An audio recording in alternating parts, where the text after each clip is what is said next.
Hey everyone, welcome back to the podcast. And on today's episode, Jaime and I are talking about red wines that you can get with low alcohol.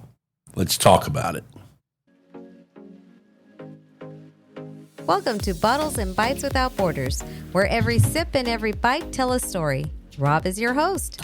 Each week, he will take you on a delicious journey, from vineyard tales and distillery secrets to culinary traditions. So, grab a favorite drink, a plate of something tasty, and join us for another adventure with Bottles and Bites. Hey everyone, welcome back to the podcast. Thanks for stopping by for another episode. Jaime back. How you doing, Jaime? Man, I am doing great. How are you doing? I'm doing well. We're getting ready to have a fun conversation. And I say fun because, here, at least in the States, I'm sure it's around the globe, everybody tries to be aware, kind of watch and manage alcohol intake. And I've seen this big push for drinking more white wines, which I'm not against. I love white wines, but part of that reasoning is lower alcohol. Well, today, you and I are going to talk about you don't have to just go to red or white wines. There are some red options that are traditionally, lower alcohol red wines. We're going to get into that. Right. No, exciting. I think as customers are seeking something that has less alcohol, or I would say a little bit, what they're looking for is something that's just not as big and powerful and bold. Okay. But something that may be a little bit easier and you can have more than 2 glasses of. Yeah, I agree with that. I think alcohol is a part of it, but I agree with you. They want something. I know myself, my palate, I started in Napa. That's big and bold. And I'm now to where I prefer something that might be thought of in more of a finesse, elegant, kind of soft and, handle her with, soft hands kind of wines. Yeah, there's so many wines that, I guess when you think about low alcohol or lighter, that the concern is that you lose flavor and complexity. Yeah. And that's not true. So let's talk about that a little bit, because when they say flavor, I think and tell me if I'm wrong, you made me pivot here a little bit, Jaime. When we think lower alcohol, a lot of times that's driven by climate. What's the temperature that these grapes are growing in? Because we know if it's a cooler climate, it's not going to get as hot, which means it's not going to get as ripe in the fruit, which means we're not going to have as many sugars, so we're not going to have as much alcohol. But what I like about grapes that are in this cooler climate is, to me, I get a better sense of place from those expressions, meaning the soils that they're grown in, to me, are expressed a little bit more than something that's just fruit forward. Right. Well, I think when the climate, or when it's a warmer temperature, the grapes tend to ripen quickly, and versus taking its time for fully ripeness. And I think when you achieve that ripeness, you get all the other characteristics, the terroir, through the grape and the vine, that are expressed in the glass. Yeah, which I think, if you're a wine drinker who's been enjoying fruit-forward wines, you really need to go out and also experience and, I'll say, learn to enjoy, because I found that my friends who are big fans of fruit-forward wines, and they call these sweet wines, and I'm like, they're not sweet. There's no residual sugar. It's just a big, powerful, fruity wine, maybe a little bit over-extracted. But no, I would say you need to go and explore and experience wines that we're going to talk about today, because I think it's important to have this balance of the fruit, but the terroir as well. I think both of those shining and coming through in the wine is really what makes you think about that wine a little bit more. Think about that place. Think about how this wine was made. Who are the people in this country that are making this wine?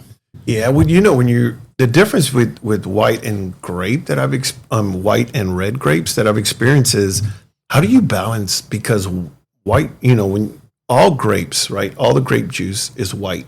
So in red wines, you get the color through the grape skins.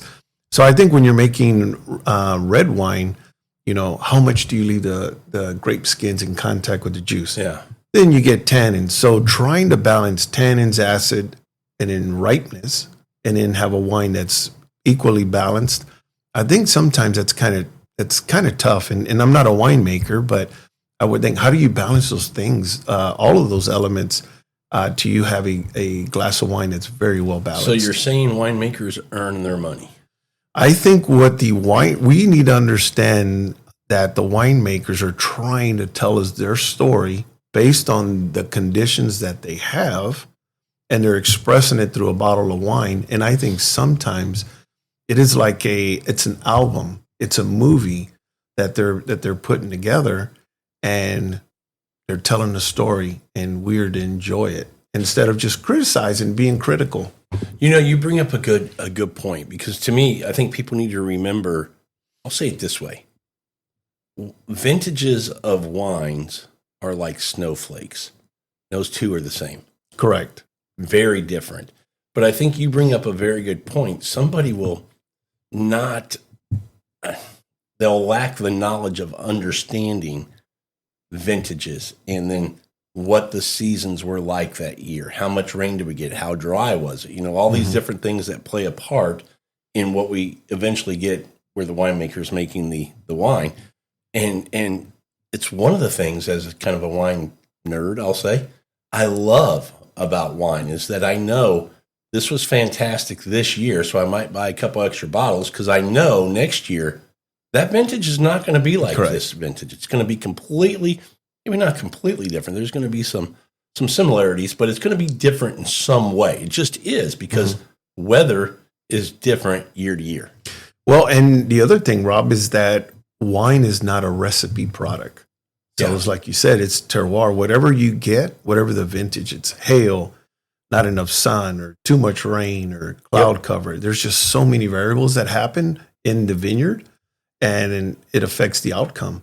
So like you said, if there's a vintage, if there's a wine in a certain vintage, whether it's through publications or you just try it and you like it, it's going to change. It might change. It's like a chef coming to my house and just going, hey, get in my fridge and make me something good. Yeah.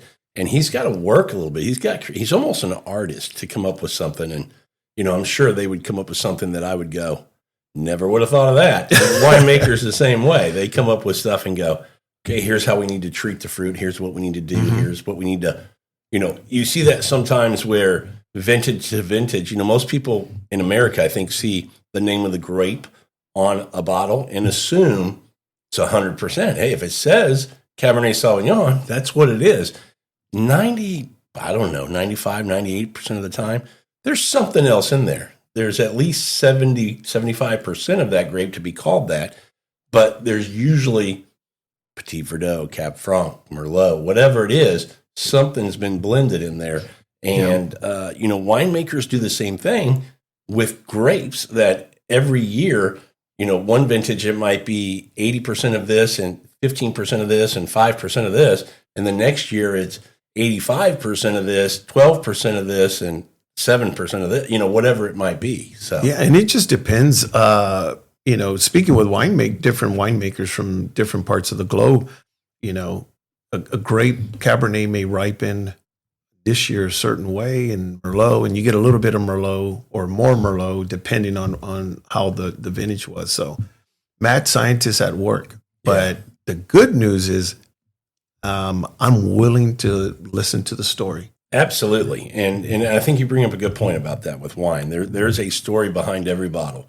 But today's focus for you and I are trying to, you know, enjoy these red wines. We're getting into wintertime, you know, colder months, and I think that's when people gravitate a little bit more to red wine, but they're still going, hey, I still kind of want to watch the alcohol a little bit. Right. And we're going to talk about some examples, some wines, some grapes, some regions that you can still get these wines and still kind of watch and manage that alcohol level. Well, and most importantly, you can enjoy them.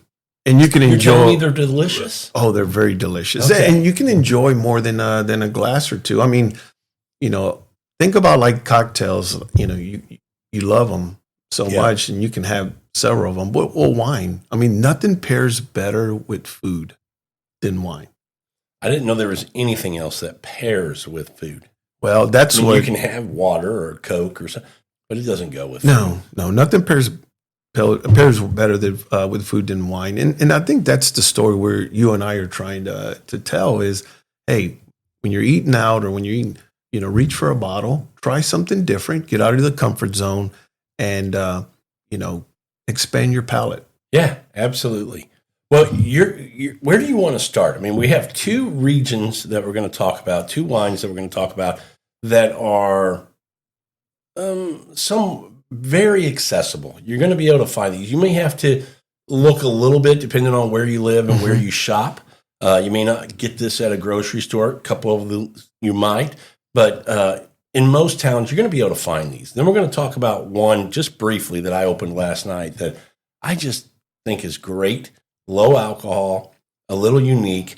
You're going to have to search a little harder to find that one, but if you stumble across it, we just want to make you aware of it because it's worth picking up if you happen to see it. So where do you want to start?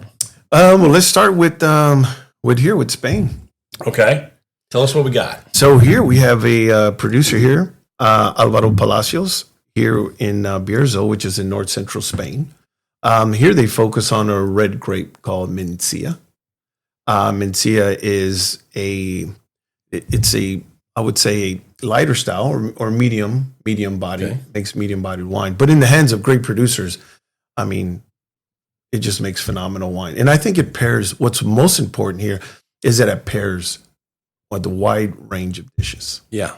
I mean, who doesn't like a wine that's versatile? Oh, man, yes. And here, that's what we're trying today. We got two different offerings from this particular grape, two different producers, and we're showing you these. You were nice enough to open up the bottle that's a little bit special, and I'll let you talk about that. So it's going to cost a little bit more, and then we also have on the table an example that you can get for $17-18 that's still absolutely delicious. So you have some, like most wines, you can get expensive, but knowing that you can still get under $25 for a great bottle is a nice thing to know as well. Well, I mean, who doesn't like drinking expensive wines, right? Yeah.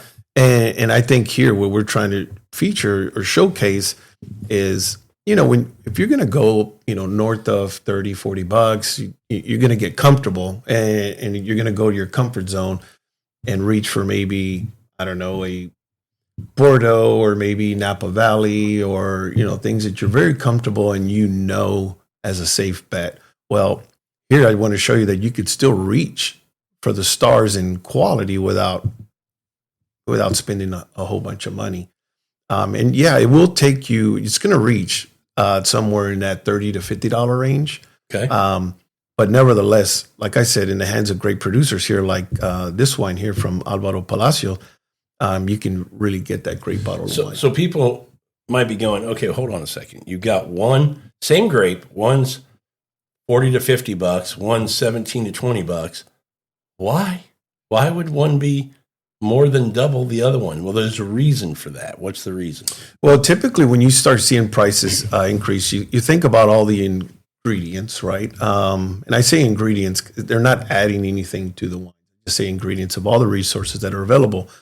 From if they're using oak, is it American, French? Is it older vines that produce lower quantities? So you start putting all those things together. And people might hear you say that, wait, lower quantities, so it's not as good a vine. Yeah. Now, in the wine world, when it yields less fruit, that means the concentration of flavors is going to be better. It's going to be higher, and but also less amount is produced, right? So, and then of course there's plots or vineyard sites that have been studied by experts to say, hey, this is one of the best places for this place, for these grapes to grow. So the sense of place, that's another thing. So even like here, like this Gorillon here, it is a blend of several Grand Crus from the estate that are put in here. So they're kind of saying like, hey, this is badass stuff. Yeah, right, this is our crown. This is one of our crown jewels, if not the crown jewel. Yeah. So we have the chance to taste that.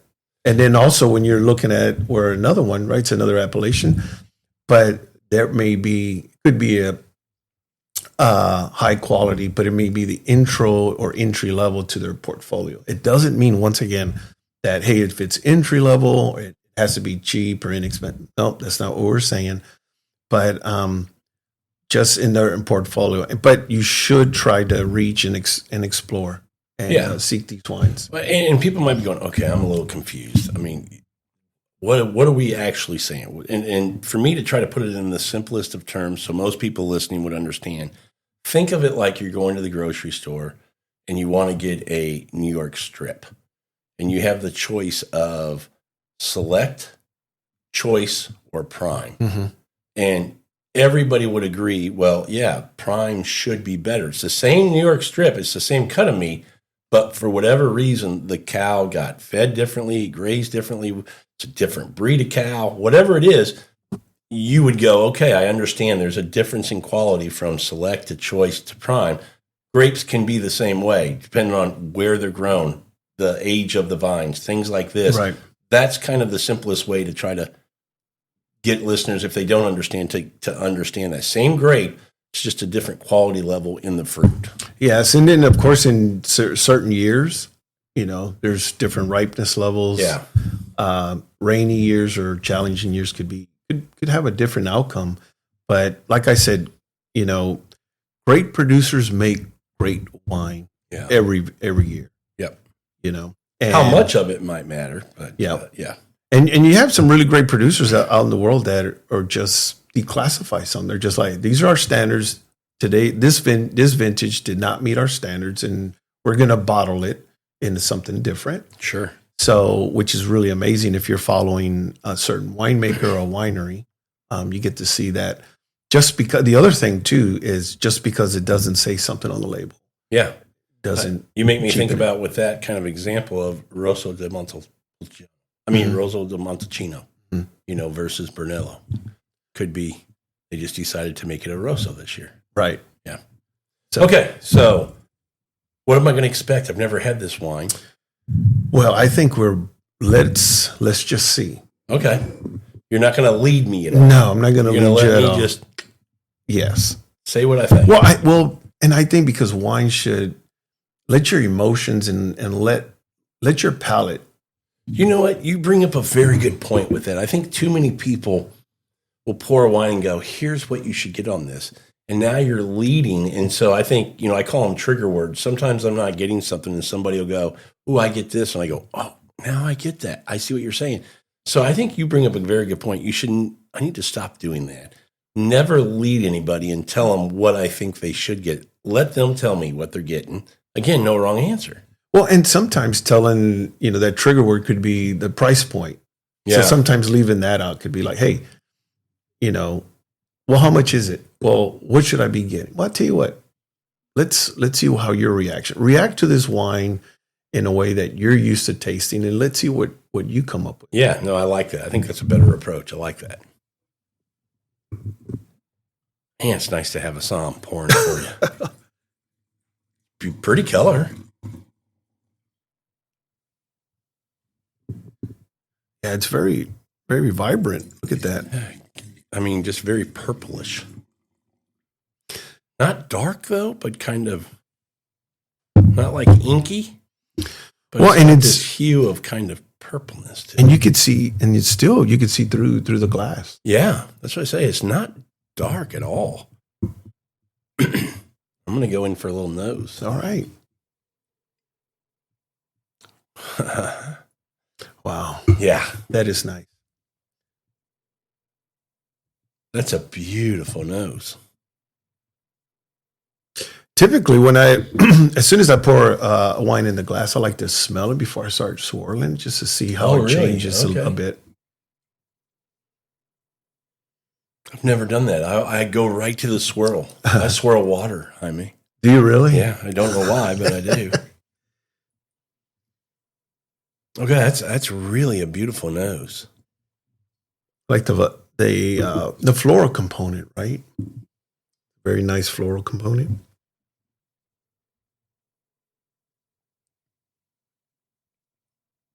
So it's not I would call this kind of medium intensity on the nose. It's not like punching you. It's got a little bit of power behind it where I feel like it's got a little oomph, but it's done in this way. It's like restrained a little bit. Is that fair to say? Mm-hmm. Well, and it's, I would say it's soft, elegant. It's like it's almost to me like a big muscle guy who can dance with, the ballerina. You think, okay, this got some oomph to it, but it's in a very finesse kind of way. I don't know. That's kind of what I'm. Because it's not like in your face punching you, but it's back there where I go, oh, this has depth, some structure, some, stuff going on right here. Well, and the fruit, it's vibrant, it's fresh. This to me is kind of some blue fruit. I get like blueberry with this. What are you? Mm-hmm. A little bit of red fruit. Also like that ripe, almost like maraschino cherries. Oh yeah, just a little bit candied. Mm-hmm. This is another one where I really like that nose. I mean, really nice nose. I'm enjoying the nose before like taking a sip. And then I go back to the nose. Like, is there anything different? All right. Well, then I'm going to go in for the little sippy sip. I see you got kind of excited there. Oh yeah. So it has positive energy, and it's not one of those wines where you nose and go, well, I hope it's better on the palate. No, this is setting expectations. One of the reasons I'm a little hesitant to go in for a sip, because it's so nice on the nose. I don't want to be disappointed. I don't think I will be, but it's one of the reasons when I love a wine on the nose, I take my time before I sip it because I want to make sure it doesn't disappoint me on that next, on the palate. Oh my God. All right, well, you just led me. Wow.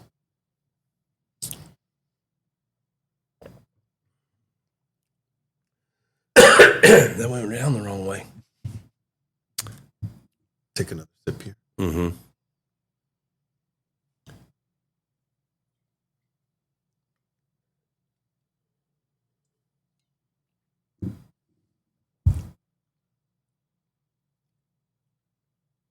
Okay. That's delicious.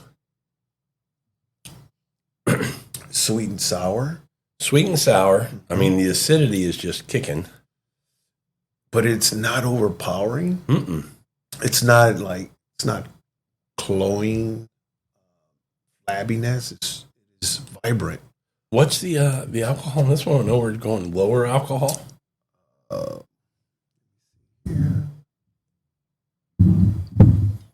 13.5. 13.5 would deliver like this much weight when you think about food. Yeah. Right. You think to pair with steak, with, say, it's one of those wines where you say again versatile. I mean, pick something. I don't know what this wouldn't go with. Is there anything you wouldn't serve this with? Talking about what would be thought to be something that would go with a red wine. No, I can't think of anything it would not pair. I think about a red sauce, fine. Now, I know we're going to say lamb, delicious. Mm-hmm. What about, I know it's going to sound crazy. What about pasta?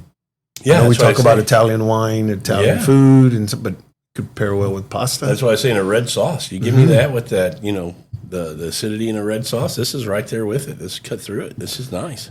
Had some, at dinner, had some octopus with potatoes. That's another dish pairs well. This is one. How available is this grape? I would say you'd find it in most wine shops, most upscale retailers. It's becoming distributed in more. Yes. Mencía. Yeah. I mean, I've seen it here in the Houston area in grocery stores now. I'm talking about local grocery stores, not like grocery stores that you might go, that's the exception to the rule for wine. I'm talking about just your average run-of-the-mill, go into a grocery store. I'm seeing Mencía, not this level, not a $50 bottle, but a $17 bottle at a grocery store. So I'm going, wow, okay, they're starting to, this is becoming popular. No, that's good. I mean, it's rightly so. I mean, think about it. Look how easy it is. It's very complex, but look how easy it is to drink. Yeah. I mean, very approachable. Very. And the other thing, it could sit. It could sit for a couple of years in your cooler. Could you see anybody getting confused in a blind with this in a Pinot Noir? Yes. I do too. It has some of these characteristics that I would see on a Pinot Noir.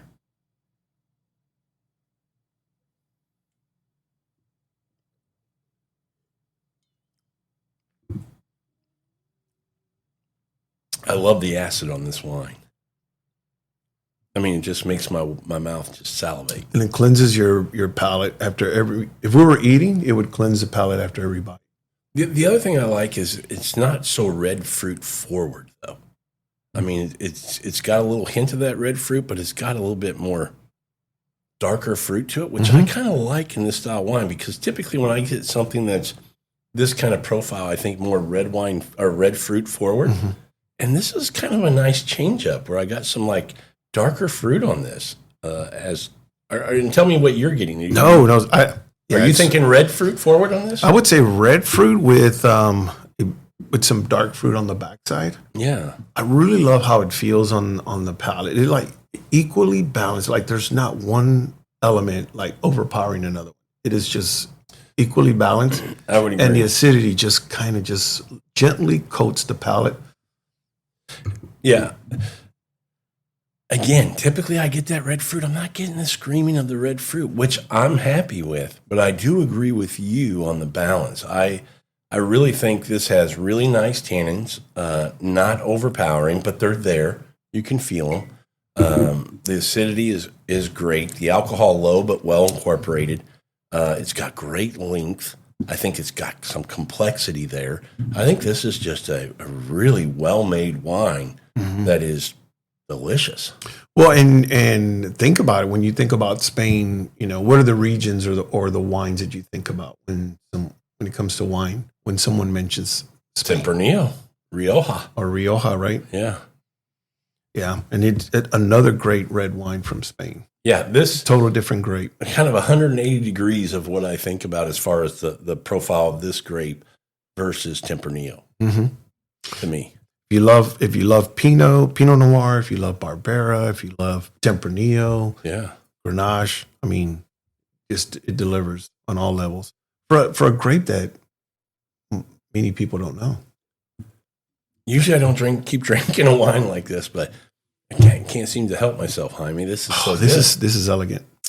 This is a treat. Thank you for sharing this, man. That is delicious. So this is called, the grape is Mencía again, and the producer is Alvaro Palacios.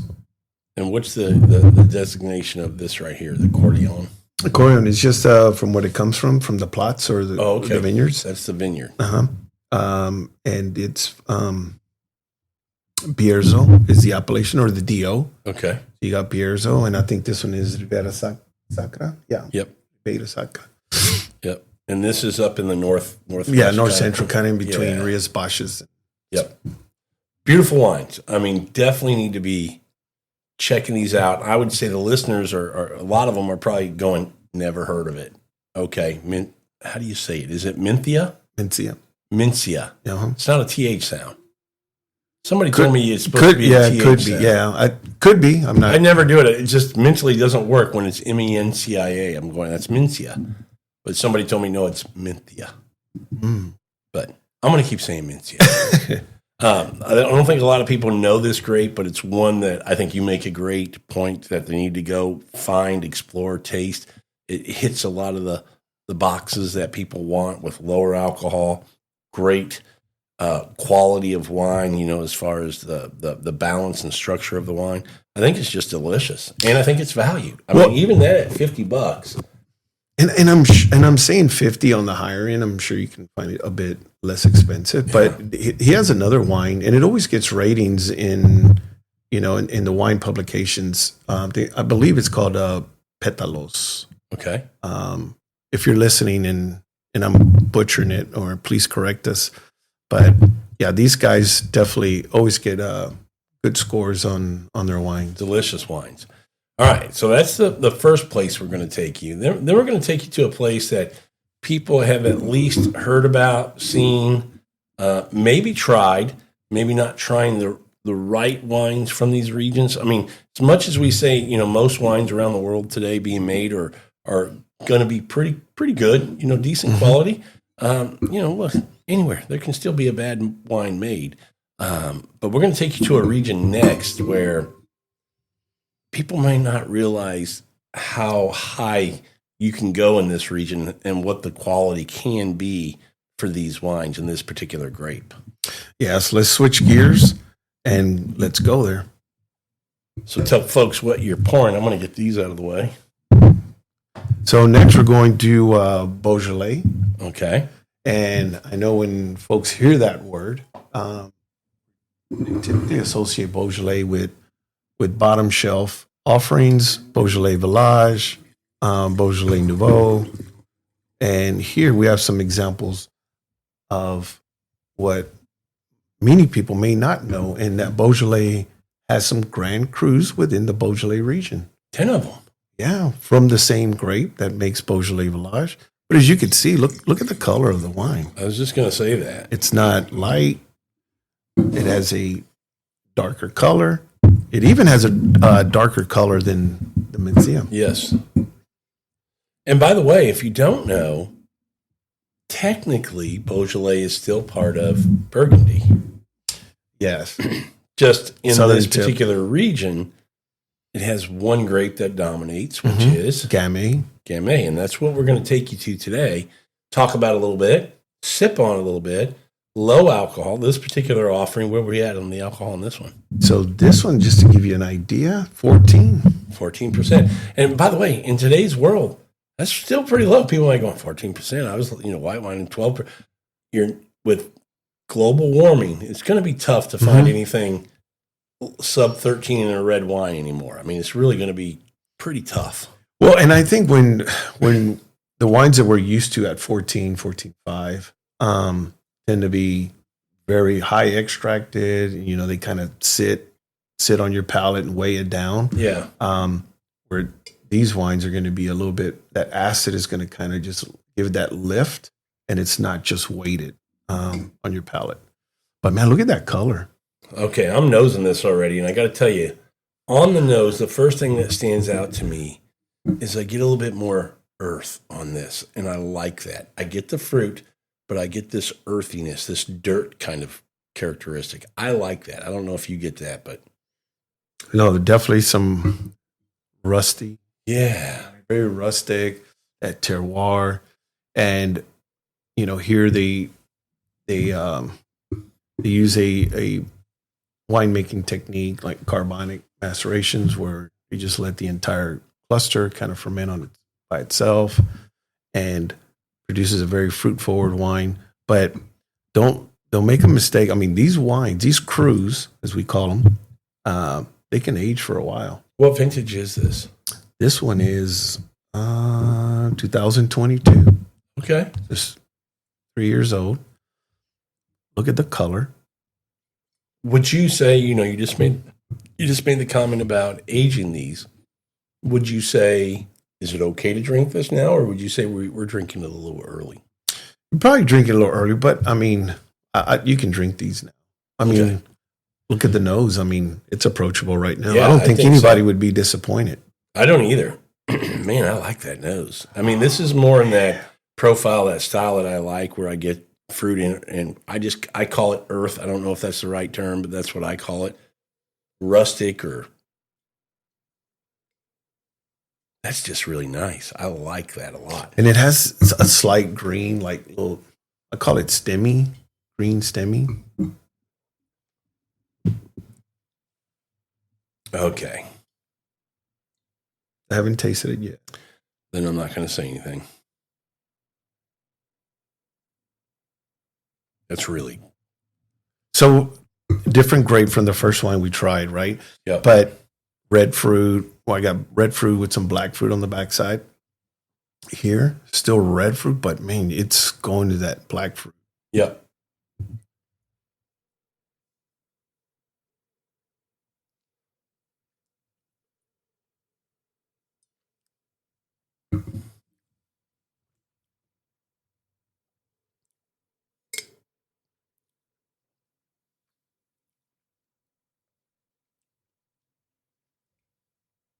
I like how the tannins are a little bit fine and a bit powdery or gritty. I don't know if I'm using the right term, but it's how I'm feeling it, and it's kind of pointing to the Yeah. or to the tip of my tongue and the front of my mouth. I really like this wine. Once again, that acid just cleanses that. It really does. But again, another wine that I think is in good balance. Mm-hmm. I think that the tannins, the acidity, the alcohol, everything's working, the fruit working well together. It's got good balance. And Morgan is one of their crews that make beefier, age-worthy wines. Yeah, okay. And to me, I always like a wine, if I'm drinking bourbon, you can't get by without tasting the alcohol, right? I mean, we're talking 80% or 80 proof plus, right? Or not 80 proof, ABV plus. I like wines where the alcohol doesn't hit you. Take over. It doesn't take over. This one, not at all. This one to me is so nice. It's one that could get you in trouble. It's easy to drink. If I'm having a meal, this bottle could disappear pretty quick. It's really good. Well, I mean, think about if you had these two bottles and you had guests over. Yeah. What do you think your reaction would be? Oh, I mean, I whether you're big into wine or not into wine, I don't think anybody would be upset with this pour. I think everybody would like this pour. Now, I think people who are into wine are going to be, whoa, hold on a second. What'd you pour me here? This is something else. Where the average wine person is going to go, okay, that's really good. I really enjoy that. So no matter who you pour it for, they're going to be pretty happy. Yeah. I mean, once again, the thing about these two wines that I really, really enjoy is the acidity in these wines that just keep it vibrant and fresh. Yeah. I'm just blown away at how the nose. And here's the other thing I like that this wine does that I like when wines do this. When the nose translates to the palate. The last wine, as I said, I had this expectation based on the nose, and it was different on the palate than what I was expecting, which is fine. But I do like when I get something on the nose and then take a drink and go, oh, yeah, that's exactly what I was hoping for. And this wine does that for me.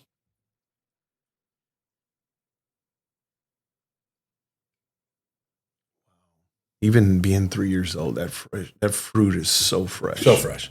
And again, it's a cru, not a Grand Cru, but a cru. And this could still age another 10 years easy. Easy. Probably longer than that. Yeah, I would say that, Morgan or Morgon and another cru, Lanavin, are considered to be age-worthy. Not that the other ones couldn't, but these two are kind of considered to They have that reputation. To provide that strength. Wow. Delicious wine. So I really think Beaujolais, and we're in that time of year where we're into the fall. Thanksgiving's just around the corner. Everybody knows a version of Beaujolais, which is for Thanksgiving. Oh, for the Nouveau and the Beaujolais Village. Yeah. That's the one I was thinking of. Well, and those wines, like I said, they're wines are made for a reason, and like I said earlier, is what is the winemaker trying to tell us? Yeah. Right? And that wine is made for immediate consumption. Beaujolais Village, same thing. There's nothing wrong with those wines. And they could still age a couple of years. So now you get the big brother.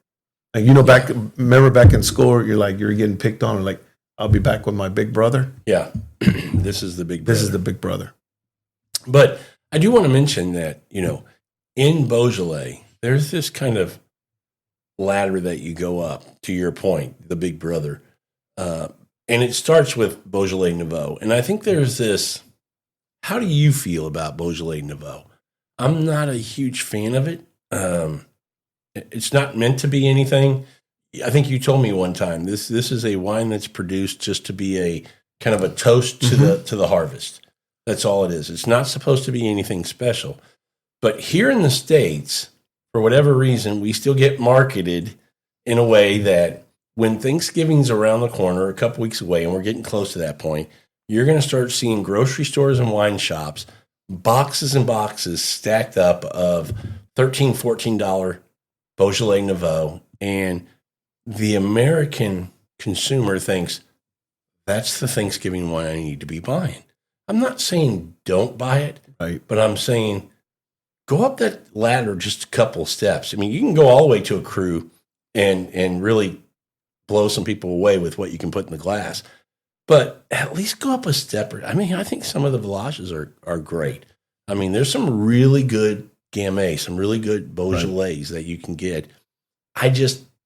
I'm not going to buy Nouveau. I want something better than that. Well, and are you ready for the shocker? Shock me.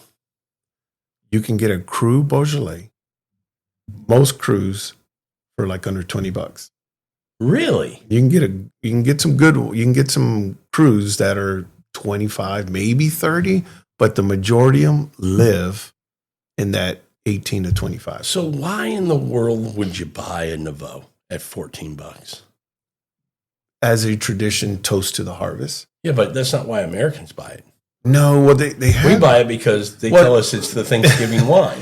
And we go, well, I'm going to buy it. Well, there's a couple of myths out there, and Beaujolais has one. The other one is Riesling. Oh, yeah. All Rieslings are sweet. Yeah. And it's not true. Or Gewürztraminers are cheap, just like Beaujolais. And it shouldn't be like that. There's great offerings, and you're seeing that for yourself today. Yeah. That Beaujolais can keep up.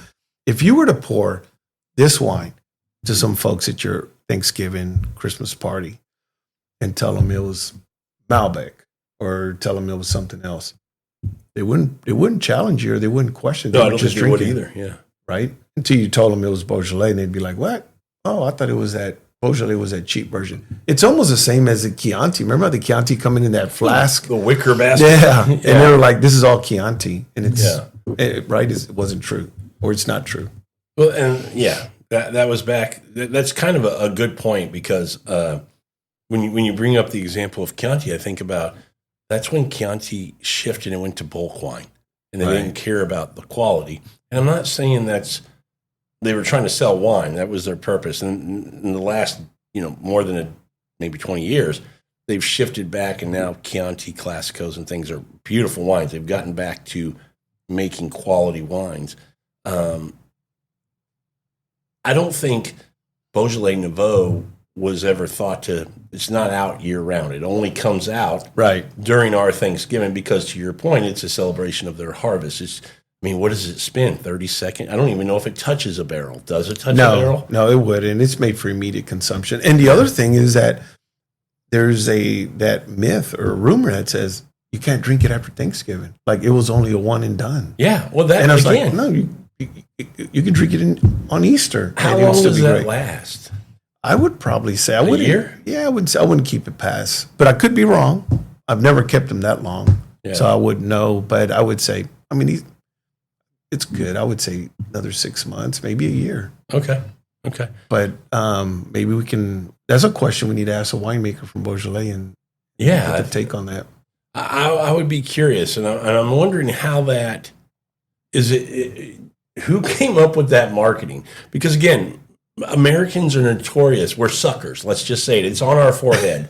We are suckers for some kind of marketing. And Beaujolais Nouveau, God bless them. Hey, hats off to them. Well, they've done a good job of getting us to drink that wine. Well, think about it. Like what Beaujolais Nouveau has done for Beaujolais with, in the hands of like George DeBoeuf, who's kind of made Beaujolais. Without Beaujolais Nouveau, people don't know that Beaujolais exists. Yeah, but here's kudos. We just haven't, as people in the industry, SOMs or whatever you want to call it, we just haven't done a great job of promoting great wines of.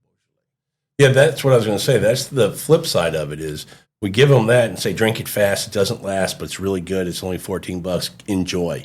And then they go, okay, that's Beaujolais. And it's not Beaujolais. That's probably the least percentage of what Beaujolais is, Beaujolais Nouveau. It's only made that one time, and that's it. Yeah, and in Beaujolais Village, whenever you want Beaujolais, bottom shelf stuff, you want to drink similar styles, go up north, go to Burgundy. Yeah. And here you're seeing, as an example, you don't have to. You can, but just go up a bit to the cruise and have fun. $20-$25. The best wines, $30-$35, and that's it. You're at the ceiling. Yeah. I mean, again, we always, you and I, big on value, big on quality to price ratio. This knocks it out of the park. Yeah. And if you want to kick it up a notch and splurge a bit, look for a producer called Marseille Lapierre, and he makes a Morgon that is highly sought after. It doesn't make a lot, it sells out really quick. If you ever get to see it, I think it's about $30 to $40. Okay. It's amazing producer. I have to check that out. That's a delicious wine. So delicious. I think people who don't buy Beaujolais because of the perception that's been painted about them, a lesser quality. What would you say the perception of Beaujolais is for the, I don't want to say average wine consumer, because the average person probably didn't even know Beaujolais, but for the person who's gotten into wine a little bit, but still hasn't, got over that bump of Beaujolais is no good. It's not where you want to be drinking, to your point, go up to Burgundy. How do you get people to get over that and go, I mean, obviously we're trying to do that today, talking about it and telling everybody how good it is, but why does Beaujolais have that kind of a rap? Where did that come from? I don't know. I mean, the only thing I can think of is it Burgundy? Just kind of not wanting them to compete, so they shit on them a little bit? I mean, no, I wouldn't know, but I mean, the closest thing I can come to is look what Blue Nun did to Riesling.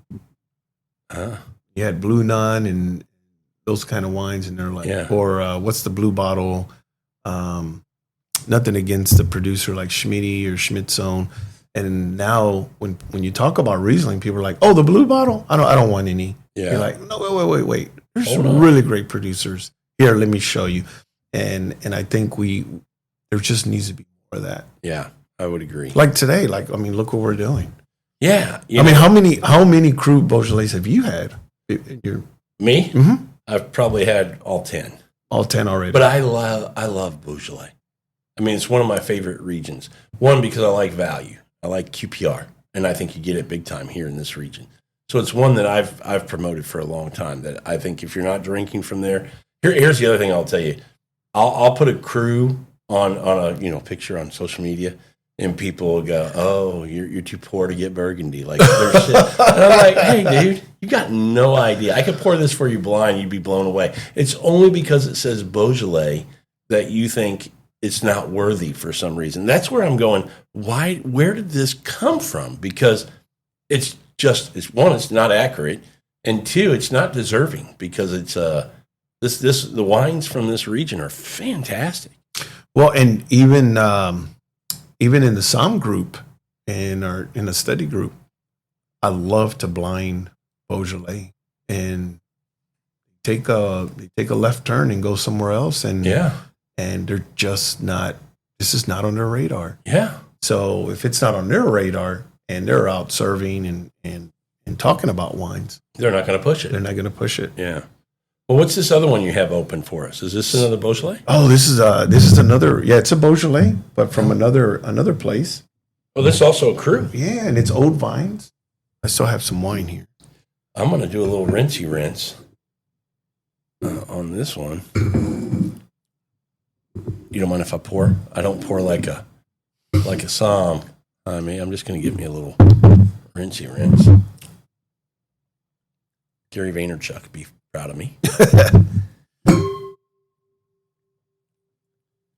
Okay, so this is a 2022. This is going to be 2023 we have coming up. And this is one from Brouilly, from Beaujolais, Old Vines. Okay, Old Vines. When we say old vines, you have any idea of age? Are we talking more than 30 years? I would say 30 and up. Okay. Look at the color on that. It's a little lighter than the last one. Well, that's what like I was saying is that Morgon and Moulin Event tend to pack a bit more power. Okay. Oh, but still a beautiful nose. So I shouldn't be leading you, sorry. No. That's I mean, nice. lighter, right? And again, this is a cru. Cost for this bottle? I would say it has to be probably about 20.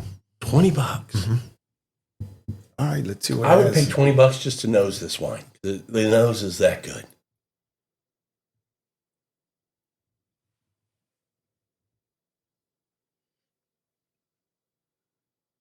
Wow, that is just It's very delicate. very delicate. This one was Morgan was more in your face. Yeah. Here I'm getting more of that red fruit. I'm getting like a little rose petal. Yeah, this is much more floral. Yes.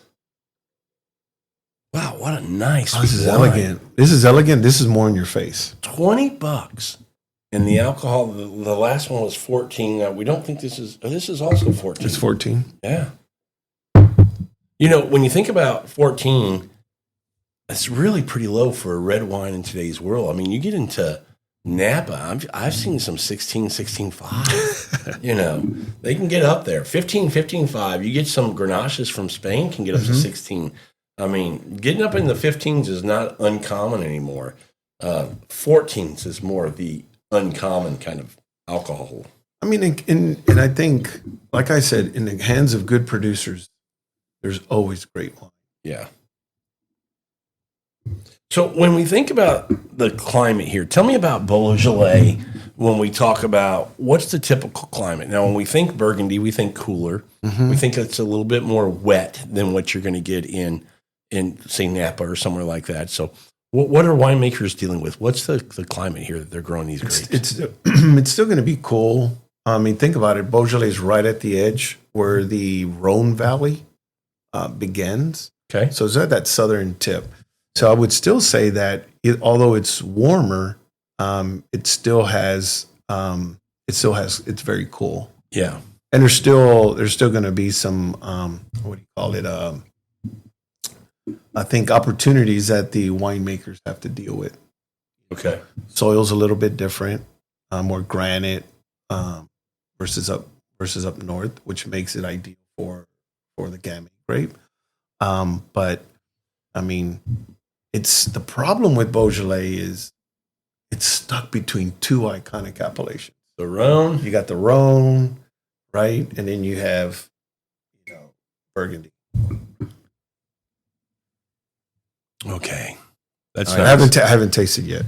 No, it's not as complex. It's not as, I mean, you can definitely tell the difference between these two wines. But this is a crowd pleaser.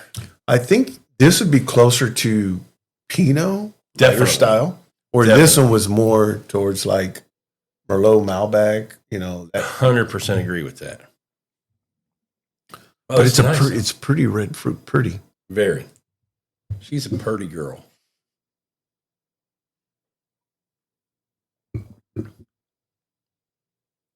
Tannins are very soft. Just gentle. I mean, very soft. I really like that wine. That is delicious. Yeah, you need to be spending some time in Beaujolais if you're not.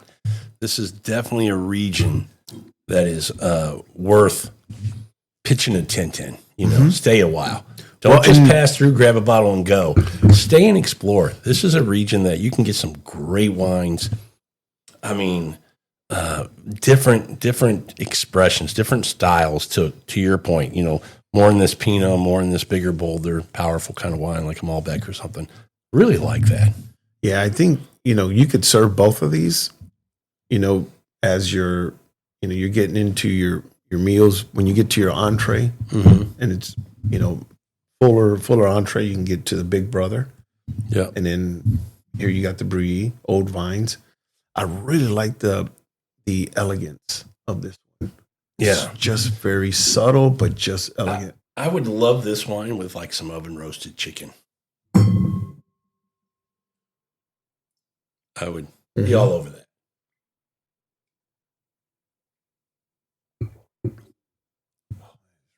That's just, I mean, you tell me $20. I mean, I don't want to tell people not to buy Burgundy. I mean, I get Burgundy can be, but the biggest complaint about Burgundy is price. It's just too expensive. But then when you tell me, and it is. Well, head south a little bit and hit up Beaujolais. Don't call me poor. Yeah. Well, I mean, come on. Well, and Beaujolais is not a poor man's Burgundy. No. Right? Beaujolais is Beaujolais and in its own right.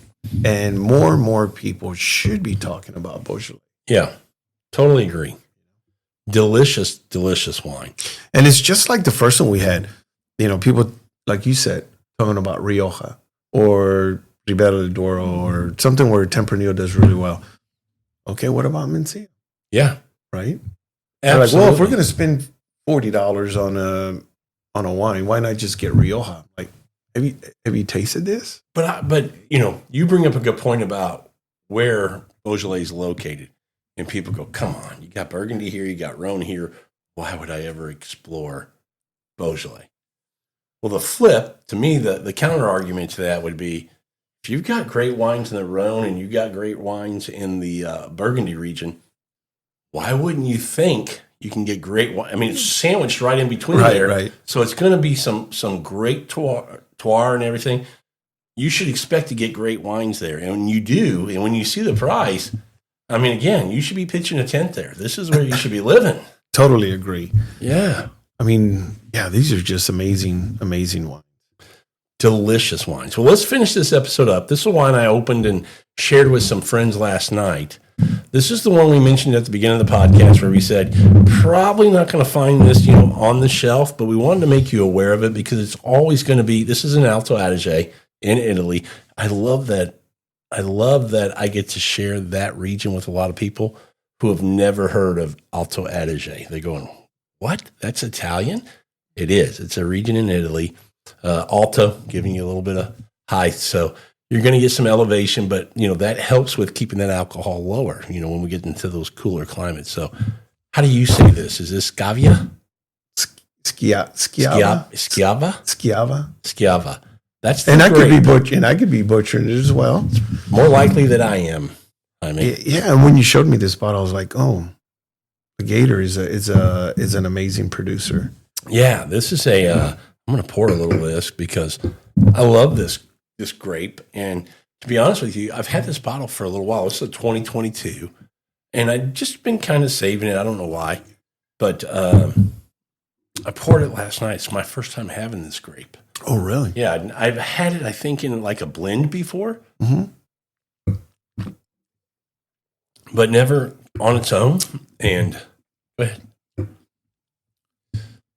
And man, I was blown away. Oh, look at the color. Yeah. It's almost like a dark rosé. It is. And this is a 2022, so I'm going to get a little bit of that.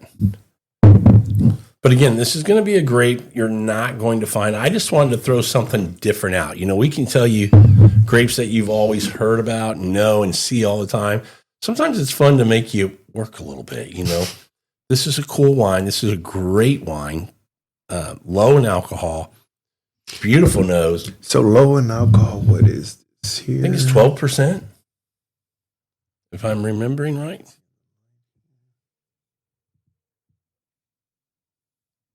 11.5. 11.5. I mean, wow. It's less alcohol than some white wines, Mm-hmm. But I'm going to be looking for more of this myself. And I just thought it would be a fun one in our episode today because I popped this last night, seeing how low the alcohol was. If I can find more of this, I'll definitely be buying it. And again, I'm trying to remember what I paid for this. I'm not sure if you're familiar with these bottles go for, but I want to say it was sub $25. Oh, really? Yeah, I think it was like $22. Oh, wow. Oh, this is, and it's right at the foot of the Alps. Yeah, that's a great point. If you don't know that, it's right there by the Swiss Alps there. Mm-hmm.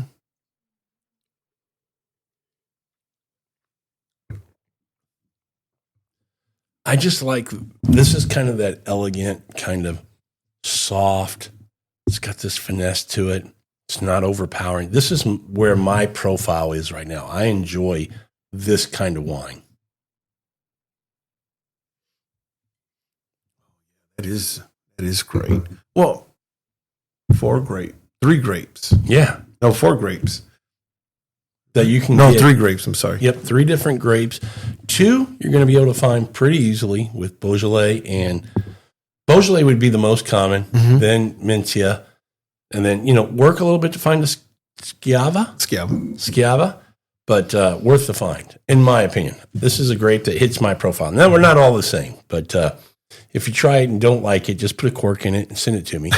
But I'm guessing you're going to like this. Well, and they make great Pinot Grigios as well in this area.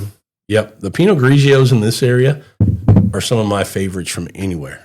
Yeah, it's really, really good. Yeah. All right. Well, that was fun. Low alcohol, reds you should be drinking. I hope we did a good job, and I hope we did, in getting you to, if you haven't been drinking Beaujolais, that you go explore that. That's the big one for me, Jaime. I just think that's a region that is distributed enough, those wines. People need to be drinking them. And I want them to drink these wines because they're that good. Now, part of me says, well, don't tell everybody because then the prices are going to go up, right? These crews are going to get more expensive. But, we're in this world of we want to share. And if we know something's really good and it's a great price, we want people to know about it. And so, and even in a restaurant, Rob, you should be able to get a nice it's crude great Beaujolais point. under $50. Yeah, this is one you should be looking for on a wine list. When you go to a restaurant, bottles, they can get up there in price. The markup can be 2-3 times, and this is where you're still going to be able to get a great wine and not punch the pocketbook so much. Yeah, and if listeners out there that are they have some grapes that we probably haven't covered or need to pay attention, please send them in and we'll feature them on the podcast. I think that's a great idea. We'll put our socials down in the description as we always do. But hit us up. If there's a grape that you've been enjoying that you think more people need to know about, share it with us, man. Tell us. We'd love to do an episode on it, talk about it a little bit, because, you and I both love the journey of exploring the world of wine. And that's, getting some suggestions from listeners is always a good thing. Oh, yeah, because I'm sure there's so many grapes out there we haven't heard of and haven't tasted. Part of this journey for me is for me to learn as well. So I love doing this. So, Jaime, another fun episode. Oh, it was amazing. Always enjoy having you on, man. Oh, thanks for having me. More to come. All right, everyone. Thanks for listening to this episode of Bottles and Bites Without Borders. And until our next episode, keep exploring the world, one bottle and one bite at a time.